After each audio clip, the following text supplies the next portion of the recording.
আপনি যা শুনছেন তা আপনার রাতের ঘুম হয়তো কেড়ে নিতে পারে। পিৎজাগেট থেকে নরমাংস ভক্ষণ সবই কি তবে সত্যি ছিল? জেফ্রি এপস্টিনের যে গোপন ফাইলগুলো এখন প্রকাশ পাচ্ছে তা কেবল কিছু নাম নয়, তা আস্ত একটি সাম্রাজ্য পতনের সংকেত। কারণ এই ফাইলে জড়িয়ে আছে ব্রিটিশ থেকে নরওয়ের রাজপরিবার, বিল ক্লিন্টন, এমনকি রিচার্ড ব্র্যানসনের মতো ক্ষমতাধর ব্যক্তিদের নাম। জে-জির মতো বড় বড় তারকারা কেন হঠাৎ সোশ্যাল মিডিয়া অ্যাকাউন্ট ডিলিট করছেন? কিসের ভয় তাদের? শুনলে শিউরে উঠবেন। অভিযোগ উঠেছে এই চক্রের সাথে কেবল মানব পাচার নয়, জড়িয়ে আছে শয়তানের আরাধনা এবং বীভৎস নরমাংস ভক্ষণের মতো ঘটনা। বলা হচ্ছে এমনকি অবশ্যই রেহাই দেওয়া হয়নি।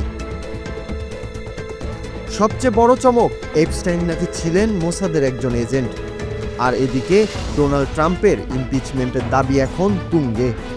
এমনকি ট্রাম্প নিজেই নাকি বলেছিলেন সব ফাঁস হলে তার অনেক বন্ধুও বিপদে পড়বে।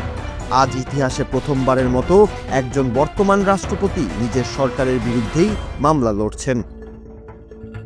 খাঁচায় বন্দি নির্যাতনের ভিডিও আর বীভৎস সব ইমেল যা সামনে এসেছে তা হিমশৈলের চূড়ামাত্র। ট্রাফি বা খুনের মতো জঘন্যতম অধ্যায়গুলো হয়তো কোনোদিন জনসম্মুখে আসবে না, কিন্তু প্রতি মুহূর্তেই নতুন নতুন তথ্য বেরিয়ে আসছে। ক্ষমতা কি সব অপরাধ ঢেকে দিতে পারবে, নাকি এবার বিচারের সময় এসেছে? আপনাদের কি মনে হয় এই ফাইলগুলো কি আসলেই ক্ষমতাধরদের পতন ঘটাবে?